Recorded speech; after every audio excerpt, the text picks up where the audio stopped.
welcome to Structured Nonsense. Three brown boys trying to make it in property. So, episode 2. Let's pick up from the last time we did this.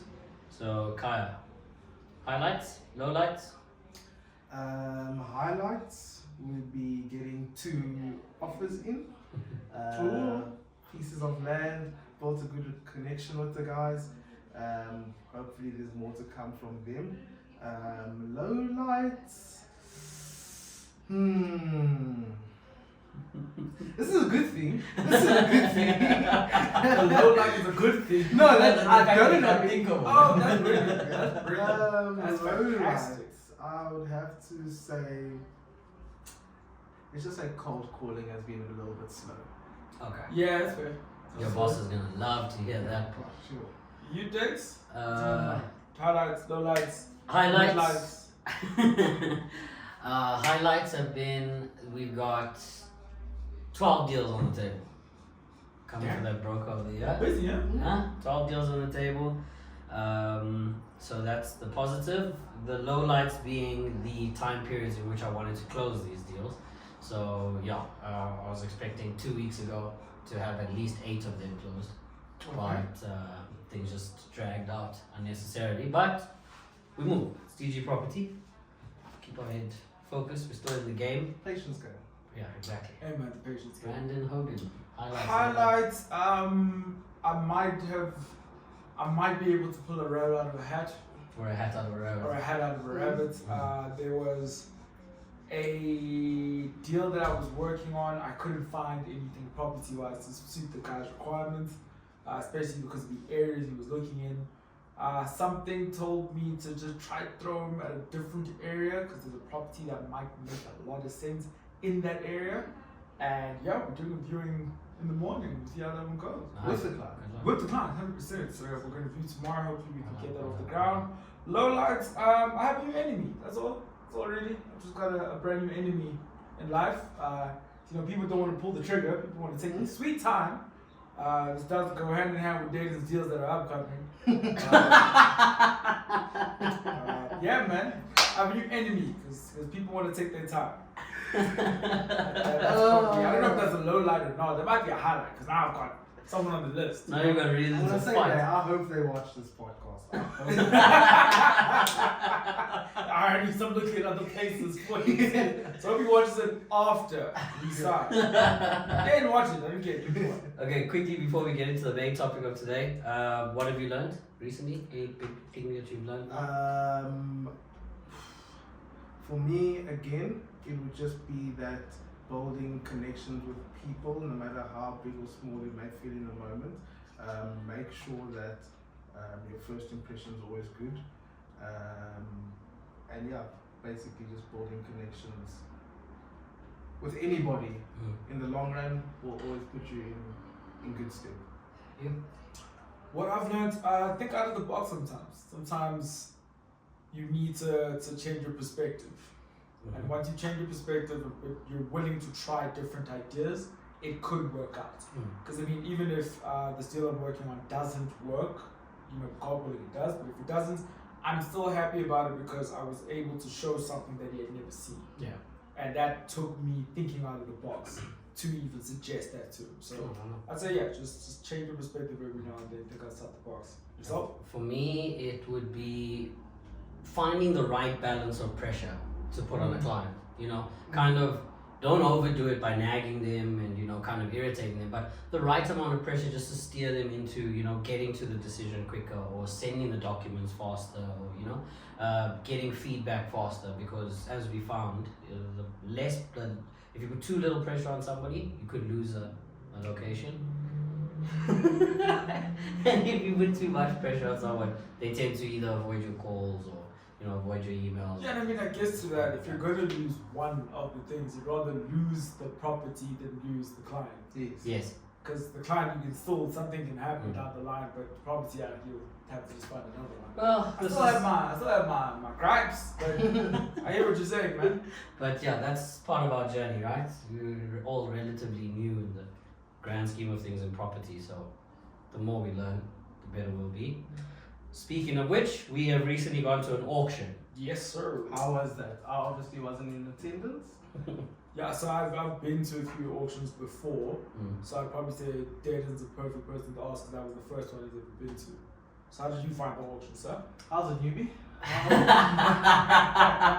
Newbie going for broke all year. Yeah. That's crazy. That's crazy.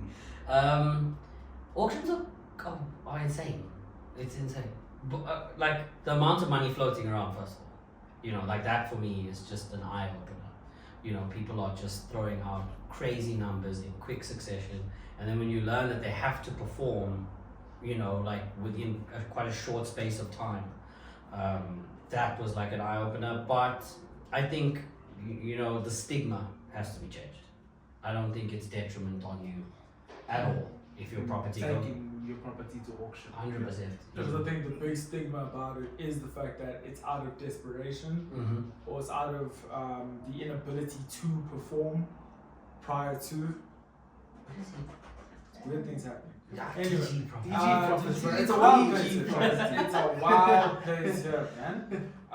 Yeah, with regards to the stigma and the fact that people believe or people think. I know personally that was how it was before I had gone to my first auction. That people think that you're only there because you need a quick sale. You're gonna get way lower than what you're asking for, and that's really not the case at all.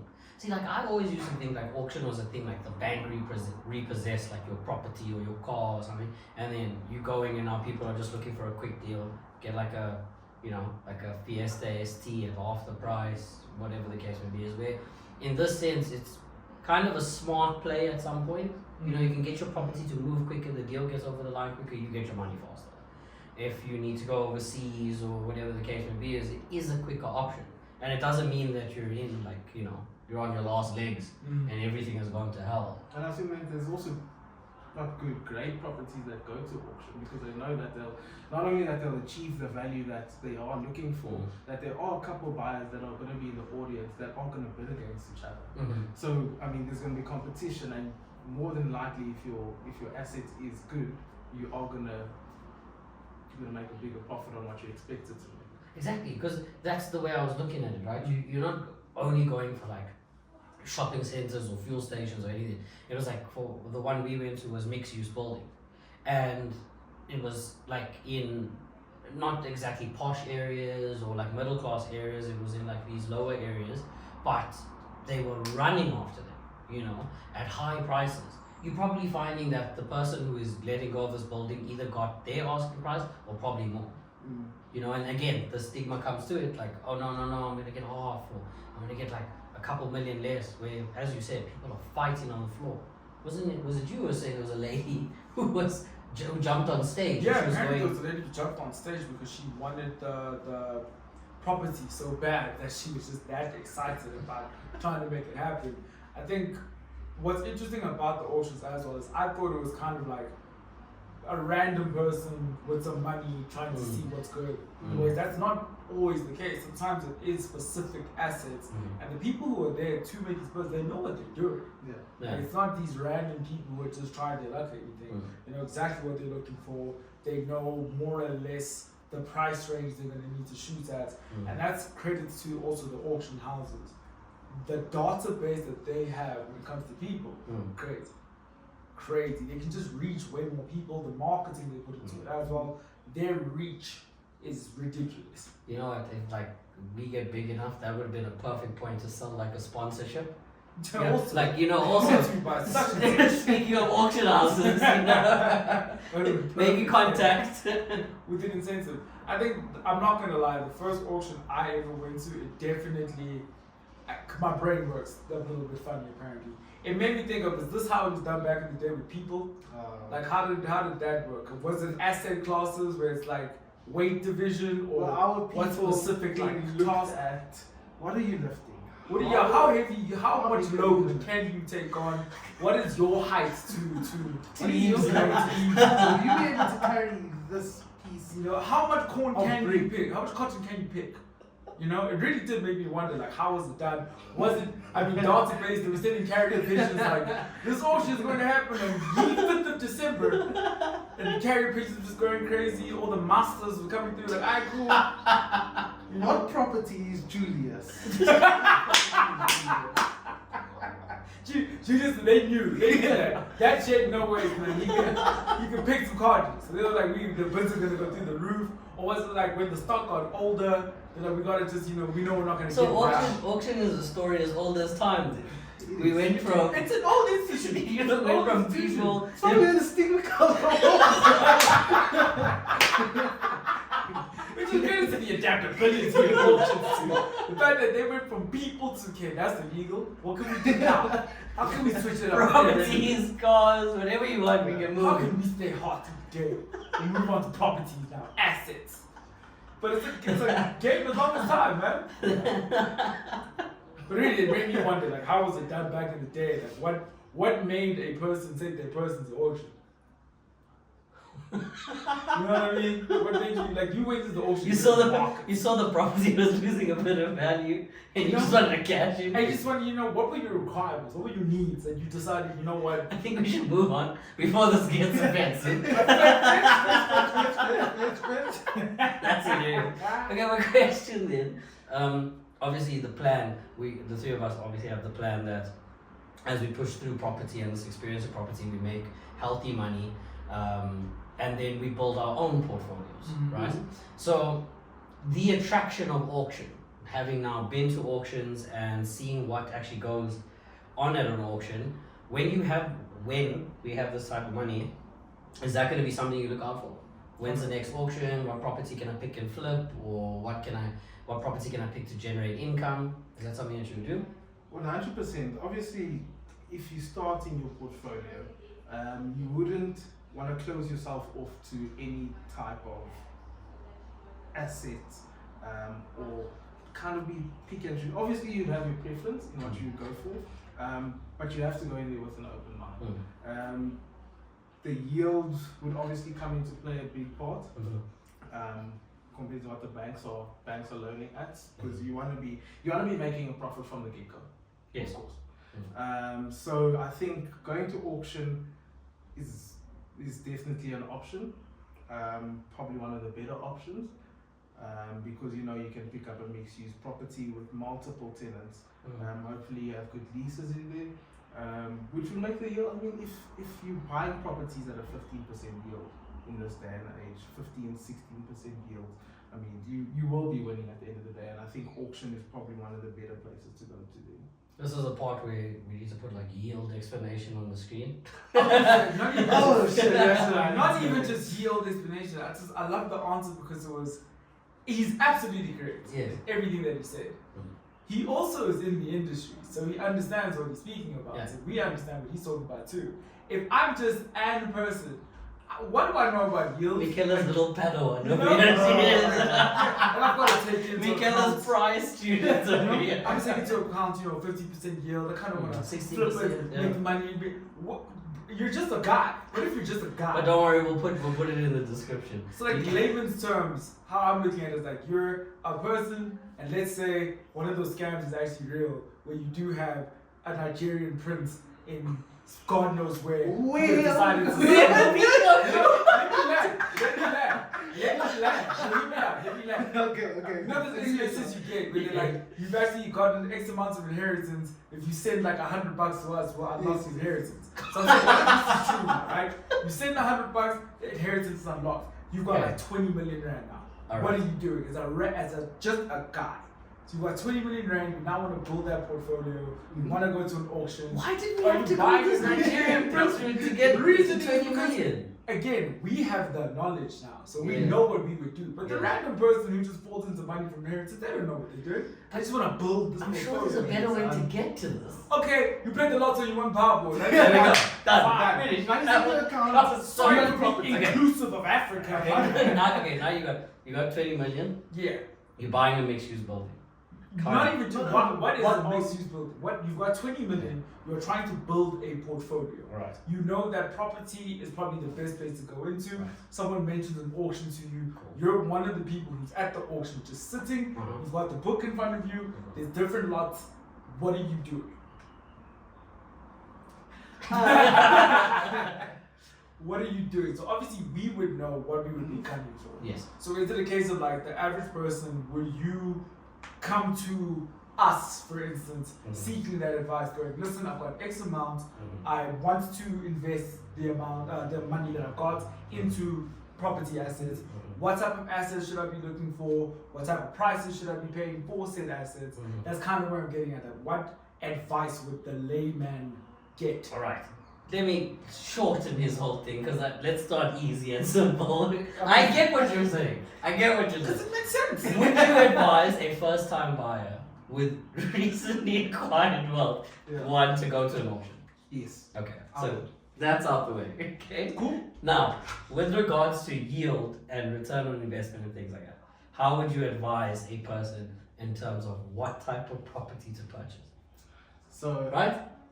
That's it. That's fair. I think I'm correct. Is it correct? Yeah. I think I was still right, but yeah.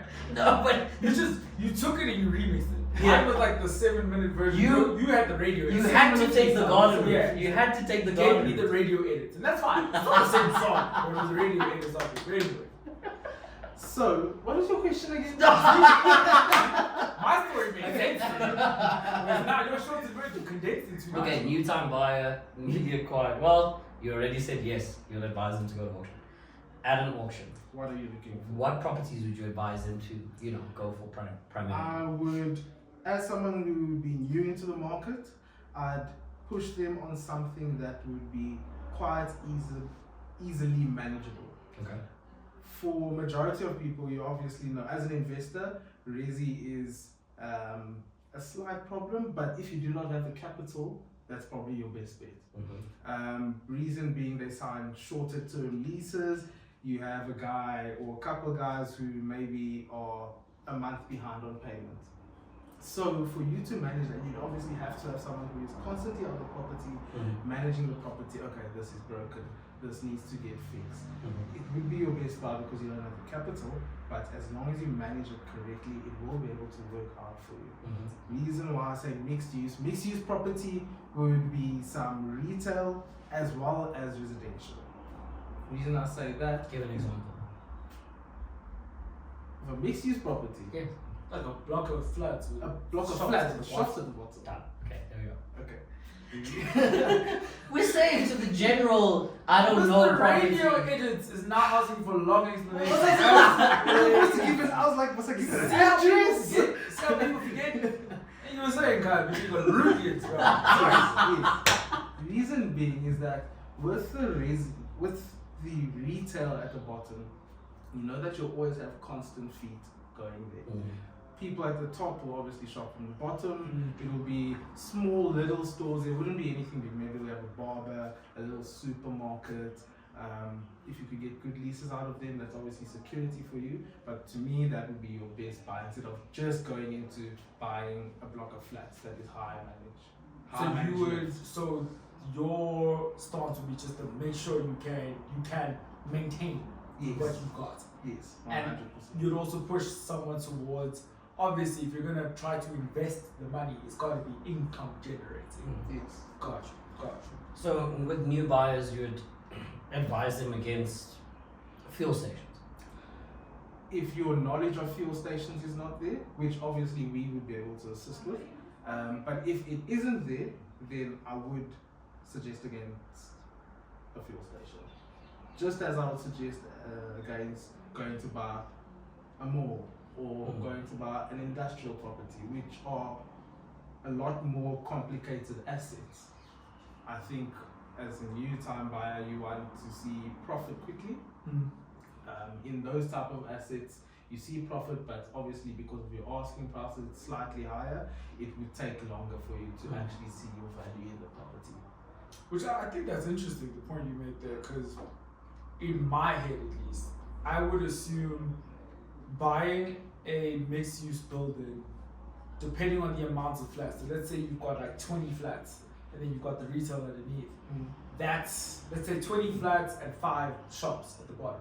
That's 25 different entities that you now need to manage. As opposed to if you get an industrial building and 1 tenant, you're only dealing with 1 tenant at a time.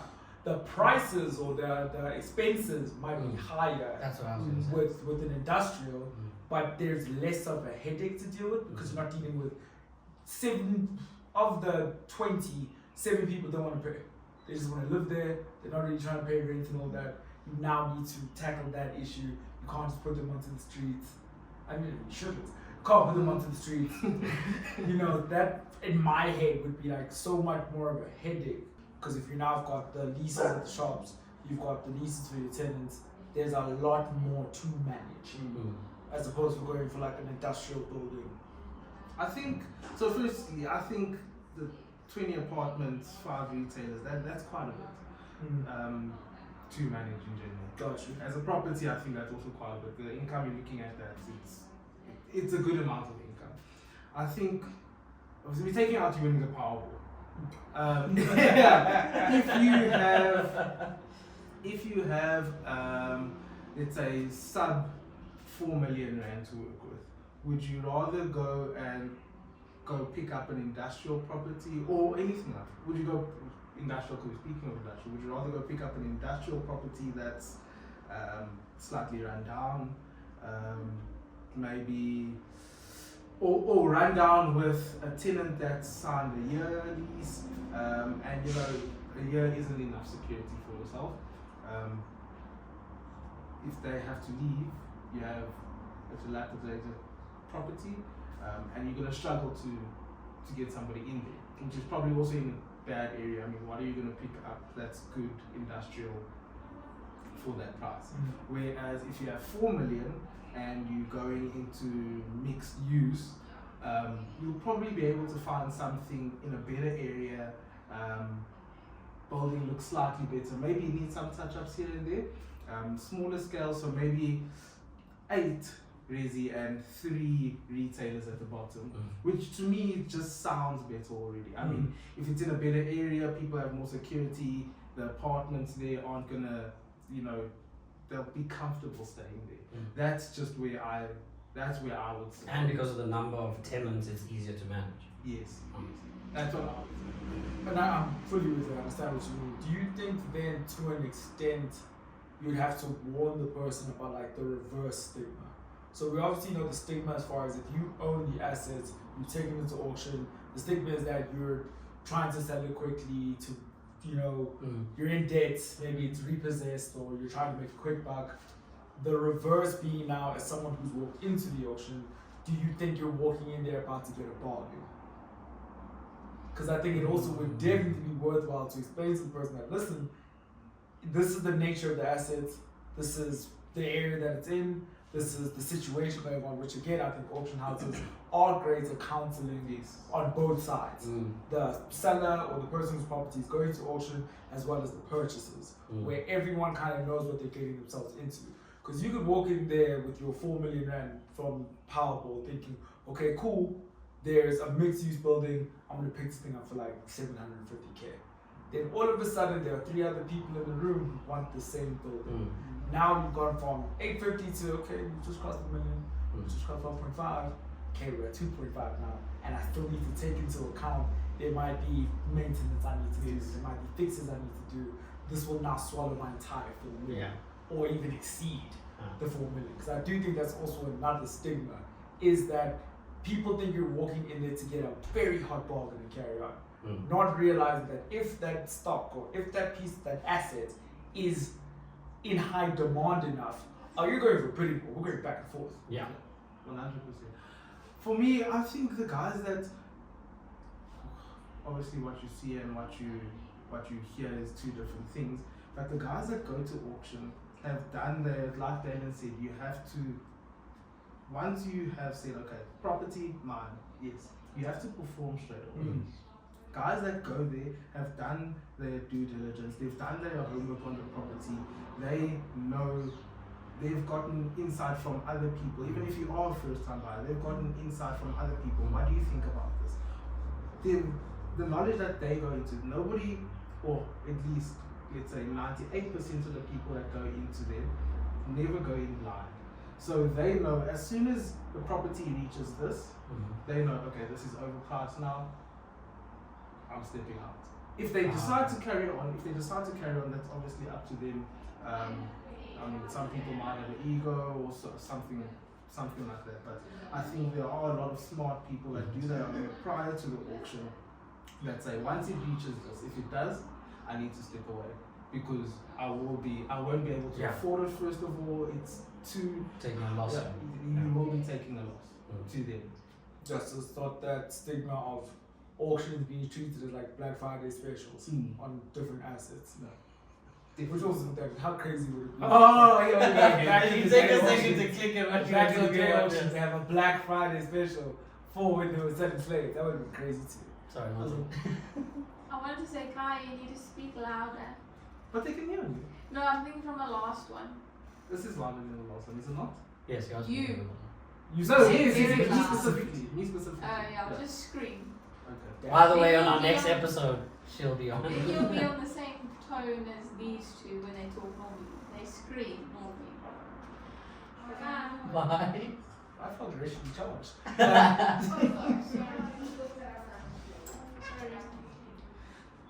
So Back Black in. Friday, as you were saying, Black Friday special, you know. But I was gonna say to that. So essentially, so then a first-time buyer, you say, first-time buyer, first-time seller. Okay. You've taken the stigma of auction off your seller. You say, listen, doesn't mean anything bad on you. Don't worry about this. Your property should sell. You convince them to go to auction. You now need to do your part to get 3 or 4 people to go to the auction specifically for that property, correct? Yes. So then that's when the whole, those 4 people or 3 people do their research. Okay, it's this size, this price, this would be my income after expenses. Yes, I'll be there on the 12th, right? So that's the positive on that side. For a buyer, someone says, okay, I want to go to auction. Is that when you start doing what are you looking for? Okay, I'm looking for mixed use. All right. What area? You'll ask those questions and then you'll say, well, the auction offers X, Y, and Z. Which one tickles your fancy? No, I like that one. Okay, cool. Bid up to here, stop it there. Is that how you tackle it? Is that? Well, obviously, I'm not financially inclined to tell the people this is what you should, this is the amount that you should go up to. Because I don't know their financial situation, but I would say that as a starting point, this is, if I had to offer this privately, as a starting point, this is where I would start. As a max, this is where I would go to. And that's the advice that I'd be able to give them. If you are reaching that point, after that, I don't think you're seeing value. You can go find, put your money for that price. You can go put your money in something else where you'll be 10 times happier. Okay. That's interesting. So yeah, no, auctions all around, I think that's pretty much everything I have to say on that. I don't think anything else you guys have to offer on an auction. I think I'm waiting for like a bidding war to get really interesting. I But really want to see physical. Yeah, I don't know what you mean physical. Yeah. Like even if it starts verbal, like it's just a chirp here and there, like uncle, put your money up, dog. Yeah. You know what I mean? Like, just start small. Your Your pockets numbers on that. is- Your pockets on that. Throwing the numbers How at each deep other. are your pockets, man? How many bank accounts do you have? I wanted to see it get deep, then you get into like the your mama jokes or something. It gets a little personal, and then it just ramps up from there. I would love to go to an auction where all of a sudden it's just first flying. And then we see, imagine being the gent who you're bidding against someone, and it's back and forth and back and forth. Now verbal is getting into it. Now physical is getting into it. So now you've lost the property you're going for, and you got knocked out. Oh. How crazy is that? That would be mad. Because as the people, like obviously it would put the auction house into like disrepute, because that's terrible for you guys to allow such a thing to happen. But at the same time, that's crazy. As the person who wins it, I knocked you out and I took it, that's mad, man. That would be crazy. Might as well just take your wife for it. There's no Might other as well way. just take your wife. There's no other way. You saw someone clearing chairs from the back, messing rows up just to come at you. If I'm watching, if I'm not the person who's bidding against the person, I'm just observing what's going on. I think the person who throws the first punch, the question in my mind would be, why do you want this so bad? Are you trying to hide something? Yeah, You know, What is it about this thing? as they're running to fight each other, gauging that question, why do you want this so badly? I throw my bid in. I throw my bid in immediately. You gotta look, can I take him in a fight, right? You can't throw the bid in. They're over there. Meanwhile, that guy's gonna knock you out. They're over there. 1 million, no 2 million, no 3 million, no 4 million, 5. Five. I'll do 5. I'll do 5. The gavel up. Bang into your thing and just carry on. I'd love to see that. Because I've seen 1 or 2 where the bidding wars got very interesting. Where it's a thing of like, okay, 3 million, 4, 5 million, 6, 7 million, 8. But then my favorite The moment you go 8.5. Exactly. When it starts to, the increment starts to lower, like 8.135 or 8.150, then you know, okay, cool, we're getting to the end of this. So also the funniest thing about auction as well is like, auction year starts and we have this property, beautiful location, opportunity for development, and he gives you the area, and can I open the bidding at 1 million? Then it's Dead silence. they usually Nothing. God, okay, can I bring it down to 850? That's the Nothing, worst. and we're gonna pass, gavel up, and you're just like, and you can see, you can always check who's the one selling, because that person's just looking there like, It's the person whose light in their eyes is fading by the second.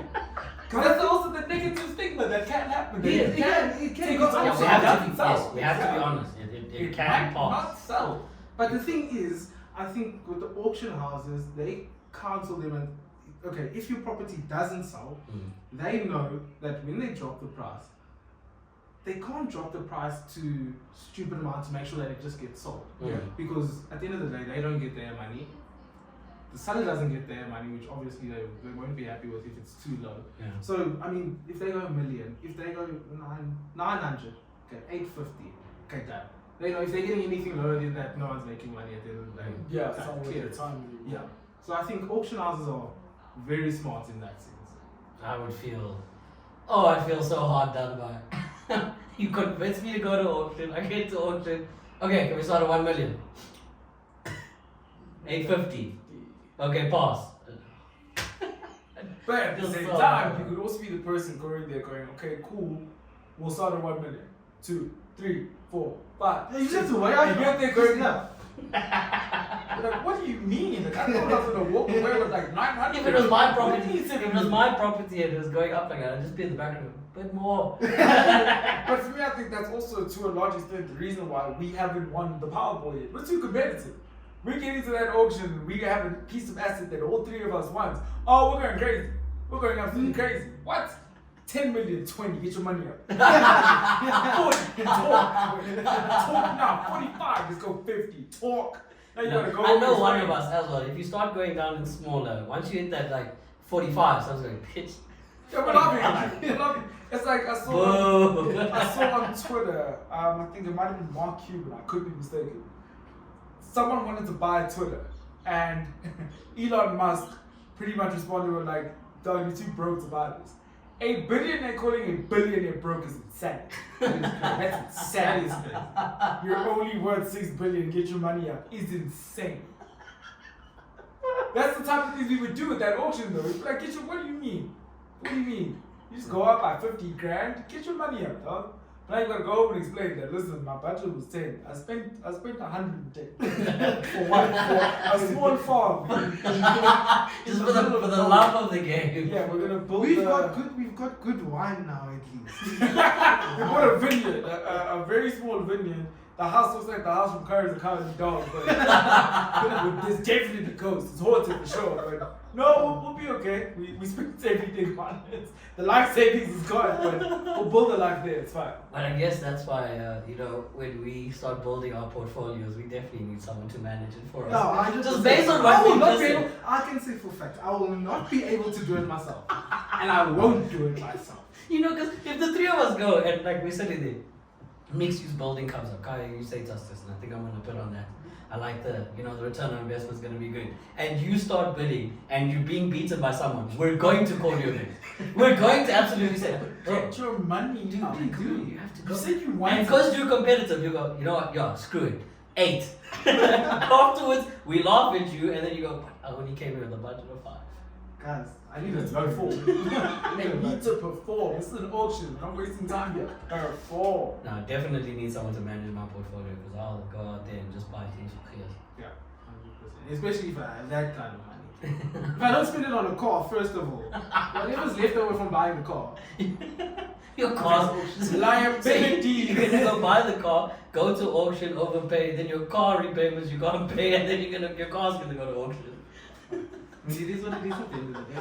Man is gonna be on the first episode of the new season of I Blew It. Which it actually chills me. Like I was watching it the other day. Guys, I Blew It will always blow my mind. It will always absolutely kill me. Because the things are always the same, especially when it comes to the guys. It's women, alcohol, and cars. Consistently. Why not take these people to auction to buy assets? You know, Like, surely, There has to be money lost. There has to be a thing that these girls have to. How do I say it? First of all, they have to get advised. Yes. Oh, 1000%. But if you win that type of money, surely you can't access all of it at the same time. There should be restrictions. There should be restrictions because, I mean, if I had to get that money, right? Okay, not to anyone that doesn't like Blew It, no offense, but I wouldn't do that again. I have a lot of money, yes, but I try and be as smart as I can about it. the thing I regret, and with that being said, like the thing I regret, when I was younger, and like I had like, you know, a decent income, with money to put away, staying at your parents' house, you know, cars, free, all of that, I was told invest in property, and I didn't listen. I didn't, and it was like around the time Baldwins just started coming up. They weren't Yeah. like, you know, scattered like how they are now. So invest in property. If we had to do like a lifestyle, like a TV show about my life, I blew it. I definitely blew it. I missed the job. Because one Baldwin could have been paying for another one, could have been paying for another one. You could have your own portfolio. Yeah, you could have had a portfolio by now. I mean, I think the first jobs I was doing out of high school, I would have been on the first episode of I Never Had It. I couldn't even blow the thing, like, it was barely there. But I do think 100% property is a very smart thing to invest in. And you don't have to have the money already to like kind of start. You don't need Powerball money to get into it, but it's something that can build Powerball money. I think that's the main thing I would advise on a person pretty much is like think long term. You're not gonna try now. It might take 10, 20 years before you even break even on that investment. But after that, it's nothing but profit. You're good after that. But think long term. Don't think, cool, I'm gonna put 5 million into the property, I'm gonna make 6 million tomorrow. It doesn't work that way. You It's are gonna at take the time. end, as you are getting to the end of your career, you're thinking about retirement. You would look back and you'd be like, oh yeah, I actually bought this property, or I did this. Where am I sitting now on this? Oh, okay, I can retire tomorrow. I'm sure. Yeah, I mean, I know for me, like I was looking actually looking at it, went to my FEB app, and I was like, I can retire tomorrow if I die today. No, 100%, I can retire peacefully tomorrow, but I've got to die today. Okay, so then to wrap up, I'll ask you guys a question. You are 30, I'm 30, you are the ripe age of 22. I hate actually saying it. But what is the goal? What is the timeline? When do you want to have put in enough work as a broker that you have this money, that you're going to your first auction to purchase property to begin your portfolio? What's the timeline?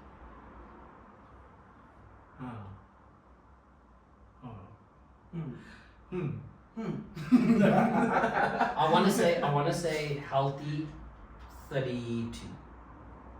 I think for me, I think COVID especially kind of taught us that if you were in 2015, 16, and someone asked you about your 5-year plan, COVID completely tore it up. Yeah. No matter what you had planned, it wasn't going to happen. I would want to look at it as far as like at least every year, if possible, if not every 2 years max, get something. Get some form of investment asset every couple years. So starting from next year. So by 32, I Which is want like my a first month. one. 34, the next one. 36, the next one. So that I'd want to get to a point where in my 40s, it is a case of like a lot of the stuff is just paying for itself. Yeah. My bills, I don't really have to work hard to take care of bills or anything. My assets are paying for my lifestyle. I don't want to be the person who, I think I heard in a rap song where obviously the colloquialism is money is referred to as cheese or bread. If you hold on to the bread, it'll melt. Money is there to be used to create more. I don't want to be the person to be like, I've got 7 million rand in my bank account, but there's no assets. But you have to create more out of it. Exactly. It's there to be used 100%, but they're used to create. Yeah, he's used to create, not. So So what I not mean buying by an that, M5. get enough What's the assets to cover the M5 is what I'm Fair saying. enough. So you know the M5 is gonna cost me 100 grand a month. I need to have assets that are bringing in 100 grand. Yeah, you know, I'm throwing a number. I'm throwing out a number. What if No. it's special edition? You never know. Could be the CS. Anyway, look at your face. Cars are expensive, boy. You didn't know. If you want to buy a Rolls Royce Calendar now, how much you paying, boy? I don't even think they give you monthly installments. I don't think you're gonna buy for finance on the We're calendar. not talking about no Audis. Oh, there no, is not respect. Not supposed to be fair. Don't start with me. What is your goal? Give me your time now. Okay. Or we get into a whole separate argument, yeah. I think in the business that we do, yes, you can hit the jackpot and make good money very quickly. But the money that you do make, if we take it on an average and so on, I want to be at least by the age of 26, so that's another 4 years. I would have bought another property or a property. Why are you laughing? What are you laughing at? Michaela, star pupil answer. Did you know? True. No, it's a good answer. It's brilliant. Yeah. But it's just the way he answered. It's like Michaela's star pupil standing behind me with her hands on his shoulders. Like, at least by the age of 26. He's not wrong. I think it's a good Because at any sign. point you can really hit your Which is money true. in this business. Which is Nothing of what he said was wrong. Is at any point you can really hit your money in this business. So really, if I'm just trying to think, I'll probably say, by 26, that's 4 years. I mean, that's crazy that by 20, you're in a position where by 26, you might have already something that's giving you, it's income provided instantaneously. Well, that's it. Especially in our job, that's like, I think, a vital thing to do because the money's never guaranteed. Yeah. You might make stupid money this year and then it takes a whole 6 months before the next deal comes through. So to have something that is constantly bringing in at least enough to You cover basically bills, have your own salary. 100%. 100%. I think that's a good idea. Okay, so make sure to hold yourself accountable, guys. 32 a pair and 26. We go to our first auction, money in our pocket. Go Not on. blowing Yes. it, but acquiring assets. We're going to that different bring- options. I don't want to put it I have against to say we have to go to Different different auctions. yeah, we have to go to different auctions. Put it against You each guys other. are. If I know you guys want something, I am gonna make sure I compete to a stage where I know that you guys cannot. That's You're sweating, crazy. and I'm gonna step away. I'm gonna step away. I'm running you up as high as I can and dropping out. And you need to at least spend double what you thought you were going to spend. Pay for it. Then I'm done. I Pay don't for want it. to Pay for it. Pay for now. Pay for it now. We'll pay today. I've seen his accounts. We'll pay today. I know it's billing. No, don't let him run away. He'll pay. He can perform. Meanwhile, better than not today. We're completely out of it. But well done, boy. You got your asset. But okay, so 32, 26. Going to, well, we're gonna have to go to an auction in 2 years to go buy our first one. And Kaya, we're gonna accompany you to yours. But we can definitely do this as long as we put our heads down. So thank you guys for watching and or listening. On our next episode, we do have our boss Michaela. She'll be discussing her journey through the property industry. So yeah, tune in for that. Thank you so much. Into the Standard Bank event, so that would be a good thing to chat Oh, that's about. lovely. Yeah. Yeah, Yes, definitely. 100%. She was nominated and a finalist for what was it? Woman Entrepreneur. She'll tell us Yeah. about it next week. Structured nonsense. Structured nonsense. See you next time, folks. Where they